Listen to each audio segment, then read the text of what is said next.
everyone, welcome to episode 2. Today is a much more short and sweet episode, some of you might be pleased to know. We looked last time at an overall introduction to the structure of the novel and specifically looked at elements of many socio-historic precedents that inspire it and started to take a look at the concept of dystopia. Very briefly today, I'm just going to continue to look at dystopia and its themes, because it's important that we set a thematic agenda early on for you to take the most productive brief notes to equip you for your close analysis later on. Chiefly by thinking about what sub-themes there are within the novel, you are anticipating potential exam questions. An exam question is always going to be based around a theme. Usually you will have a choice of 2 questions, at least on Edexcel's course, whereby you can either choose the thematic question or a more what I call technical question that tends to be about the use of a technique, like locations within the novels, or narrators, or even a close character study. My personal preference and the recommendation that I always make is that you ought to go for the theme question, because it's usually easier and juicier to get comparative links and do the close analysis.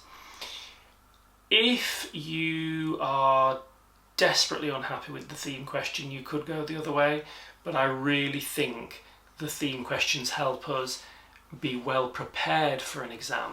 Not trying to guess what the exam question will be each year. I used to do that really accurately when old specifications were coming to an end and you could think about what hadn't been covered in the preceding 5 to 10 years. In the last few years under new specifications, that's too dangerous a game. So rather than do that, if we think about a broad range of possible themes that connect both novels, then we've got anticipated questions for our close analysis. So let's jump in to dystopia. Any number of these sub-themes effectively come back to oppression and lack of freedoms.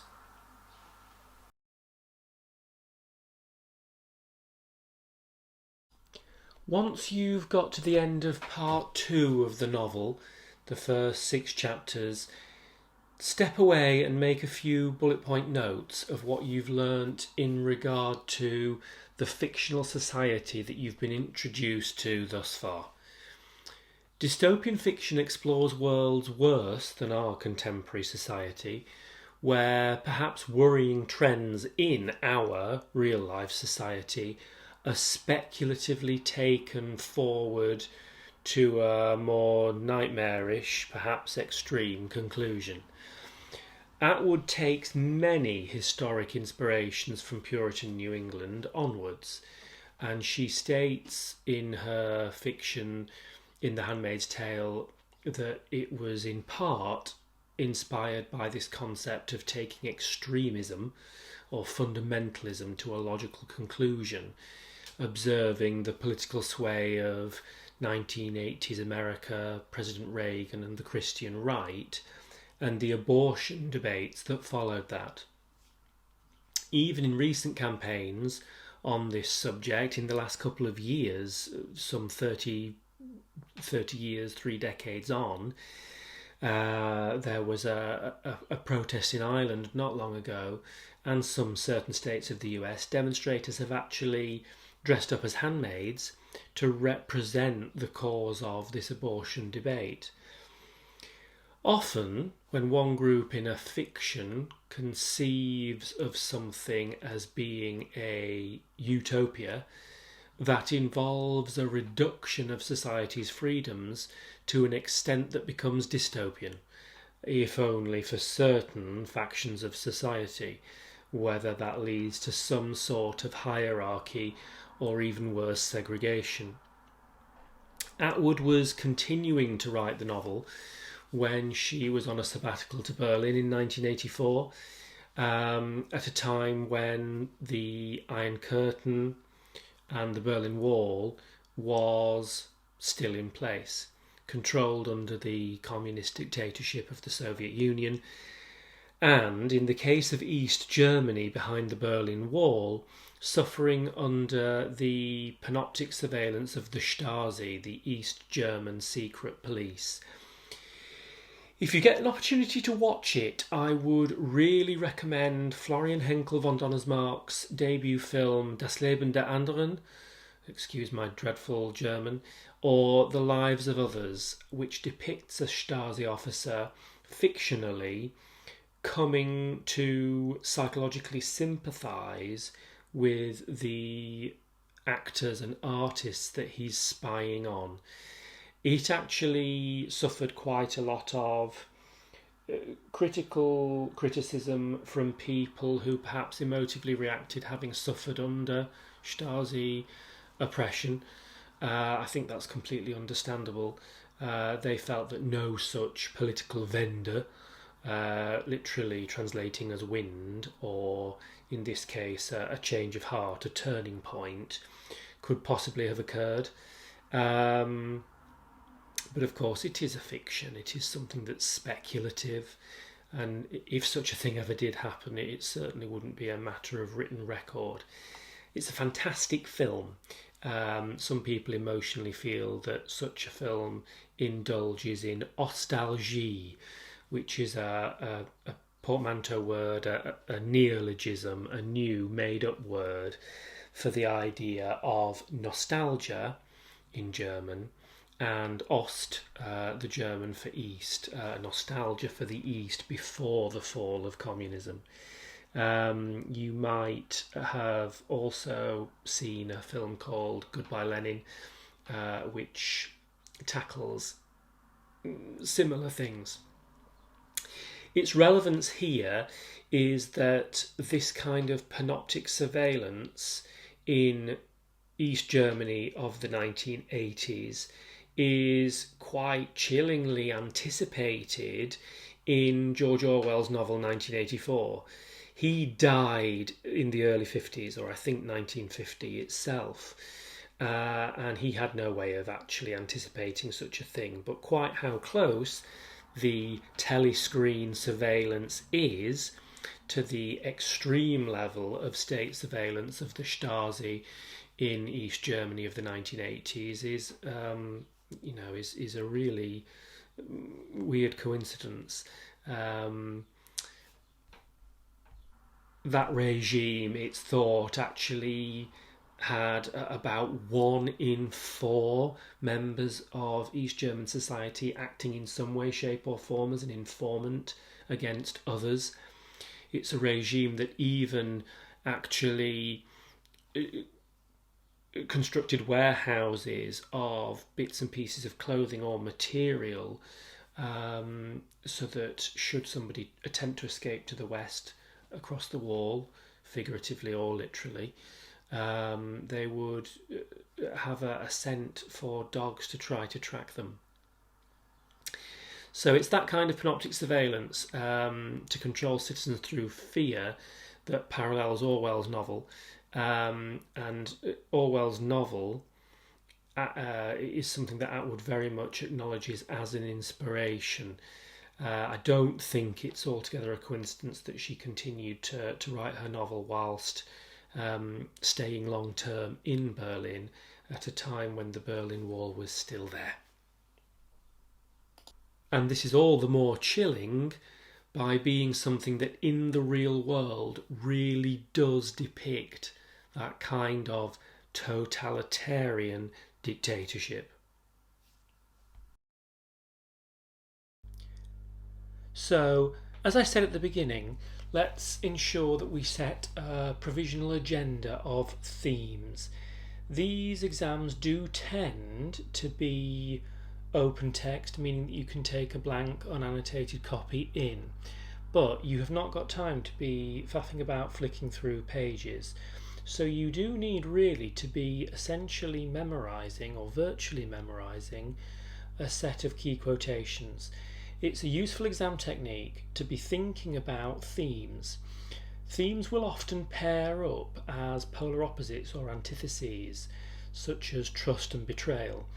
And that way you can build a quite economical bank of quotations whereby any key quotation that links, for instance, to the concept or theme of trust, you could also analyse for the idea of betrayal.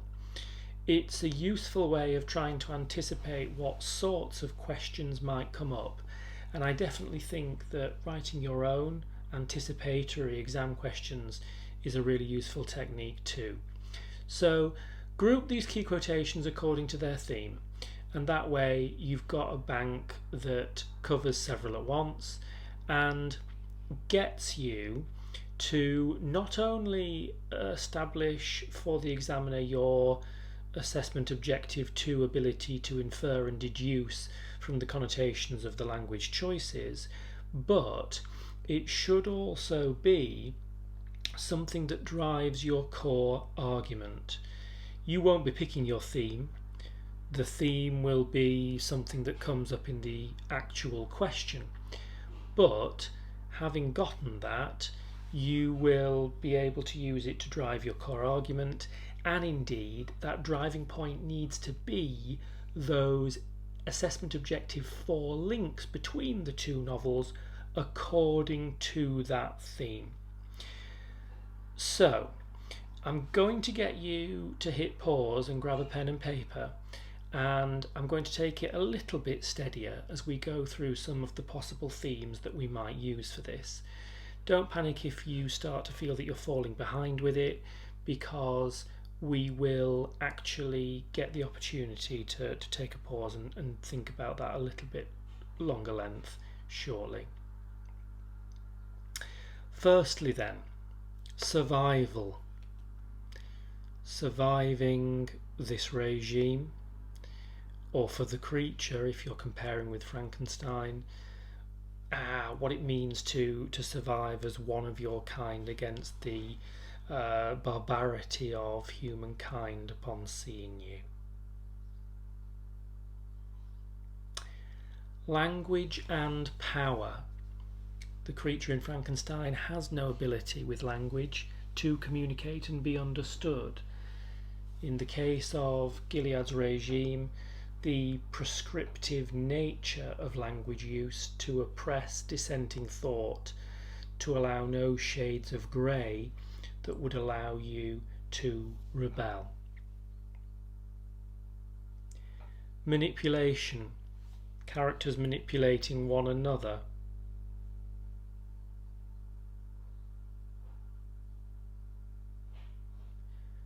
Communication. The inherent human need in both the creature, Offred, and many others for communication when suffering isolation and loneliness. In other words, the need for companionship.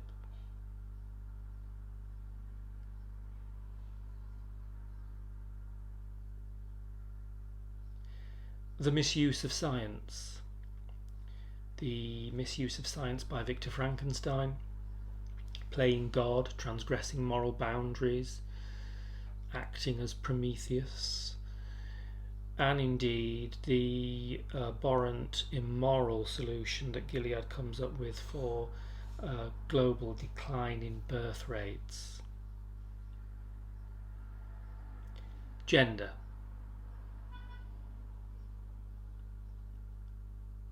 Fertility.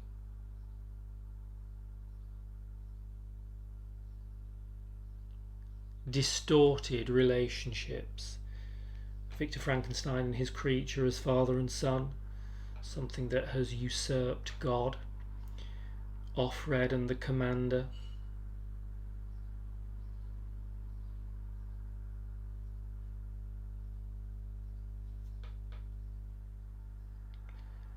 Social power and control, abuse and exploitation.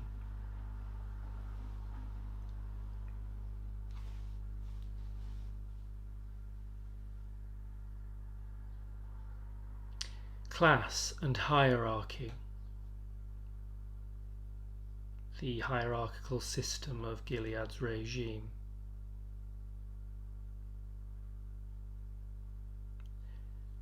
Hope. Hope for a future. Hope for companionship. Hope to communicate and be understood. Love.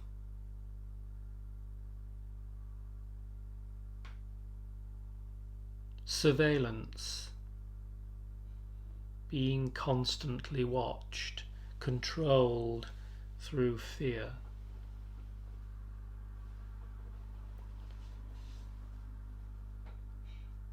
Society.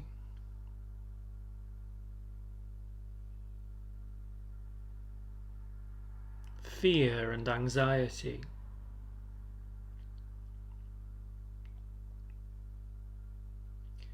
Companionship, going hand in hand with that communication.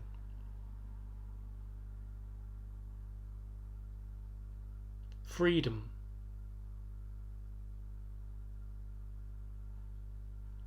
Threat.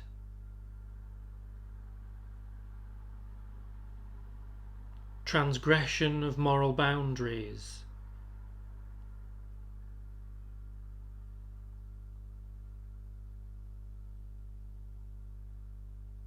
Trust and betrayal.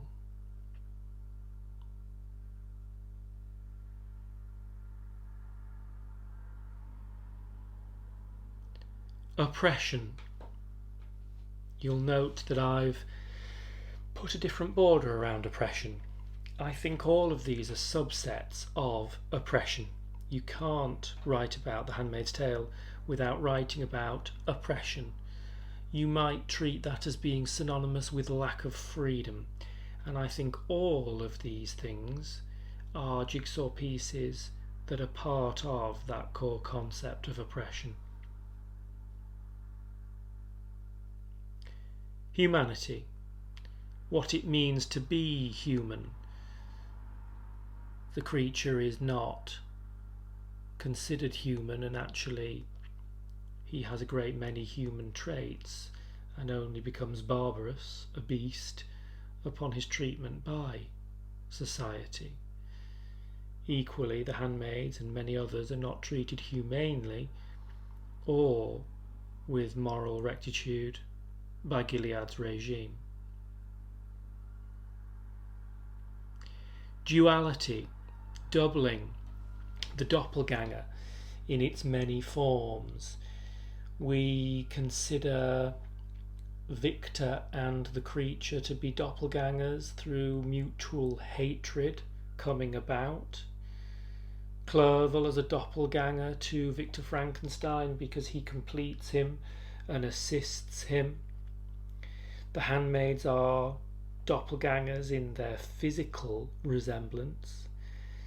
Offred and Serena could be a great many categories of doppelganger, both mutual hatred or indeed their similarities as oppressed women serving a perfunctory function. Nick as a doppelganger to Offred through assistance. Offglen being a similar sort of doppelganger to Offred.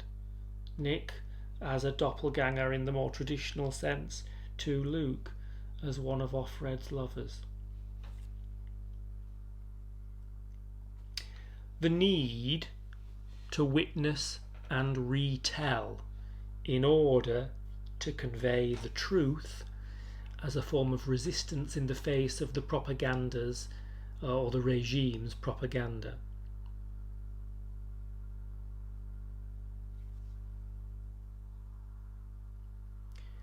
Reconstruction, the concept of the palimpsest, the historian's reconstruction of Offred's tapes, and Gilead's propaganda reconstructing broadcast history, false news.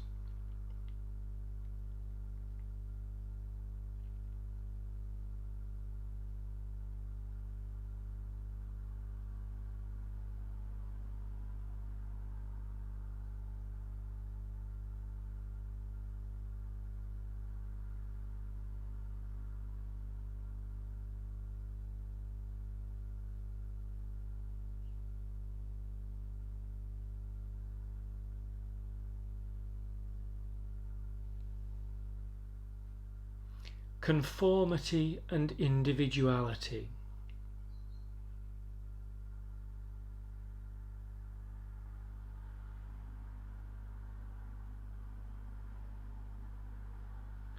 Concealment, having to resist in hiding.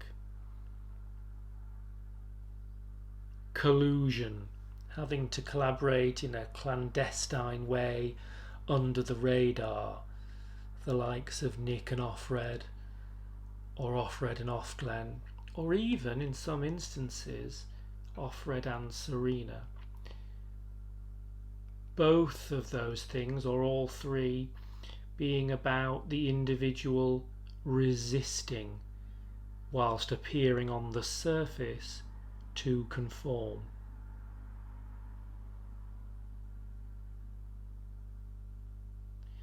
Victims and adversity, having to cope with negative, bad circumstance. The environment, toxic waste, pollution, chemicals, nuclear waste, nuclear war, declining birth rates.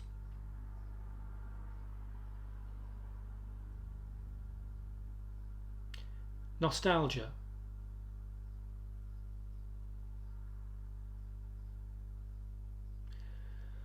Pause again at this point if you've not had time to make a note of those. That will serve you in really good stead to tee up how you pull together key quotations as we move forward.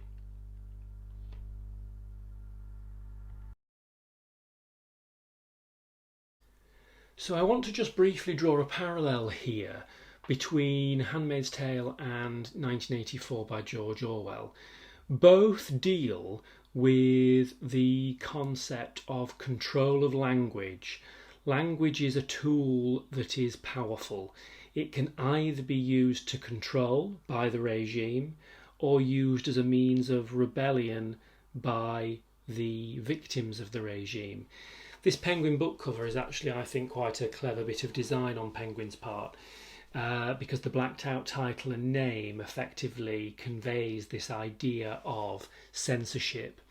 I want to just very briefly read an extract from 1984 where a character talks about the reduction of language. The purpose of reducing and narrowing the language is to ensure that there is no room for ambiguity. Things are either good or ungood. There are no shades of grey in between whereby any ambiguity can leave you in any doubt of somebody's loyalty to the regime. You are either black and white, loyal or disloyal. We're getting the language into its final shape. The shape it's going to have when nobody speaks anything else. When we've finished with it, people like you will have to learn it all over again. You think, I dare say, that our chief job is inventing new words, but not a bit of it. We're destroying words. Scores of them, hundreds of them every day. We're cutting the language down to the bone. The 11th edition won't contain a single word that will become obsolete before 2050.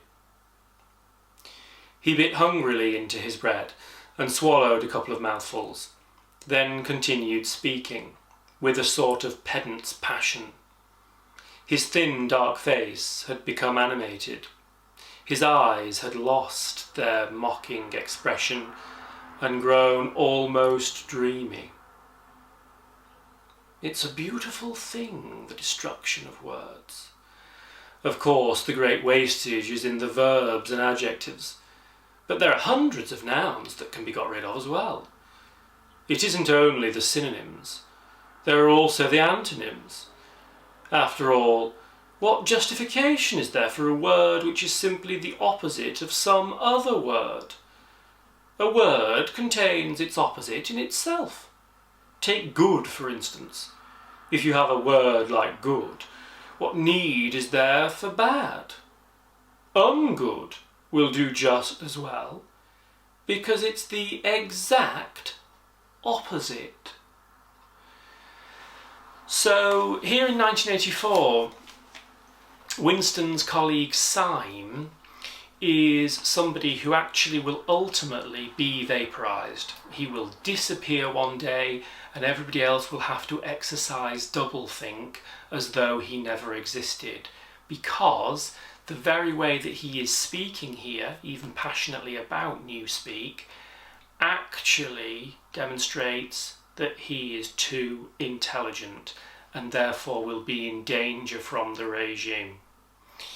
He talks here about the reduction of a language leading to a reduction of thinking ability, and thus guarding against the potential risk of rebellion in people. Take a look in the video description below and find this link for me. I suggest that you follow it to get an article that Atwood wrote about 10-11 years ago now for The Guardian, that draws what she feels is a more nuanced distinction between science fiction, dystopia, speculative fiction, and what Atwood terms utopia. It just gives you an overview of some of the distinctions that she draws about how she, to some extent, resists sci-fi or fantasy as a terminology and looks at how speculative notions go hand in hand with dystopia. Really useful, and I highly recommend you spend the time to go away and have a read of it. So we've set a thematic agenda of a myriad of different themes, but at the end of the day, all of them are jigsaw pieces that come down to oppression or a lack of freedom.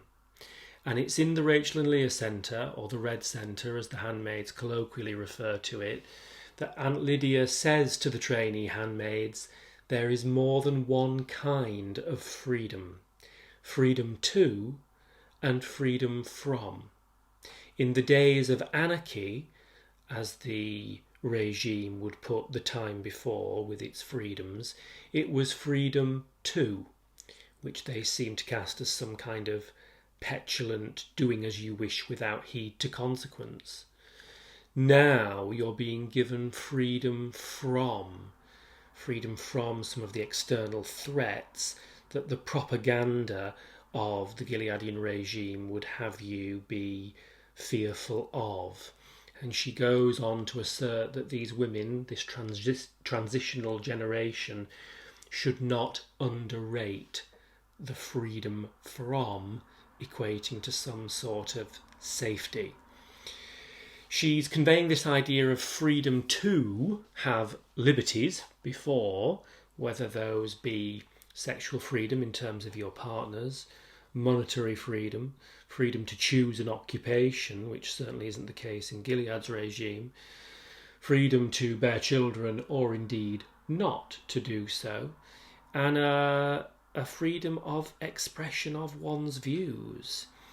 Whereas Gilead very starkly places a freedom in its mind from external threats, whether they be actual or a perceived part of propaganda, propagandist hysteria, the pressure to conform, the very prescriptive nature of language in this regime in order to be either black and white, loyal or disloyal. No shades of grey in between. Here, in this chapter or this section, freedom from the undesired gaze of others, sexual advances, and an attempt to curb or push back against environmental destruction in terms of declining birth rates. Dystopias, like science fiction, are often based in a near future rooted in realistic possibility. They're imagined places that are eerily close to our own, thus making them so frightening. Of course, I'm repeating myself here from some material from the last session, but I think it's important to think about that in relation to engaging closely with the text. They might perhaps attack present society or give a warning of a future consequence to particular political or social behaviour, whether it be religious fundamentalism, which might strike us as fairly obvious, or more subtle things like state surveillance or pollution. We've recently gone through a global pandemic that resulted in us confining ourselves by government instruction to a lockdown that was in the name of something positive. But having set that precedent, to what extent does that kind of control potentially become a slippery slope to a lack of civil liberties and freedoms later? This narrative certainly deals with at least groups of people who have been segregated and marginalised. It depicts somewhere that is based upon patriarchal rule, totalitarianism, dictatorship, censorship, propaganda, and rhetoric that curbs individual thinking. Get this terminology embedded within your analysis. Part of your AO1 argument might be that you are rewarded for your use of terminology, not by simply using the terms or feature spotting, but if that use of a broader vocabulary allows you to more economically put your argument forward with greater clarity, then that really helps your voice and argument at advanced level lit. It's perhaps Atwood's use of the fictive historic notes that we glimpse a hope of such a dictatorial regime falling. Dystopias are often post-modern, and I'm concluding my episode today on contexts and themes by just coming back to the concept of postmodernism. If something is postmodern, it makes a lot of popular cultural references that might be obvious or might be more subtle and require the art's audience, in this case the readership of the novel, to recognise the allusions being made, whether they're social or historical or ideological. And having gone through a lot of different historic contextual links that you can make in the last episode, episode 1, and in future close analysis in coming episodes, I just want to conclude here on the concept of postmodernism and that recognition that will allow you to go into much more analytical depth and link back to themes. Those themes will drive your argument and drive your links between the two novels if that's the agenda of your particular exam specification. There are loads of them, so sit tight for me to raise them as they become really pertinent to that close analysis. Lovely to see you again today. I know I don't literally see you, but it feels nice to say that. As ever, if you are finding this helpful, I would really dearly appreciate a like and a subscription to help this go further in terms of being shared with others on YouTube. Episodes will vary in length. This one was pretty short and sharp and snappy, I hope. Some will be longer when we're really getting into that analytical depth. Thanks a lot. See you next time.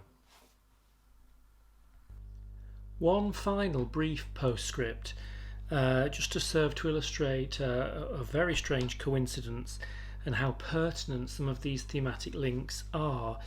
My phone has just given me an alert while I've been recording this episode this afternoon on Friday the 24th of June 2022 with a news story that the US Supreme Court has today overturned Roe versus Wade, thus eliminating the constitutional right to abortion in America. Just something to perhaps think about. See you next time for episode 3.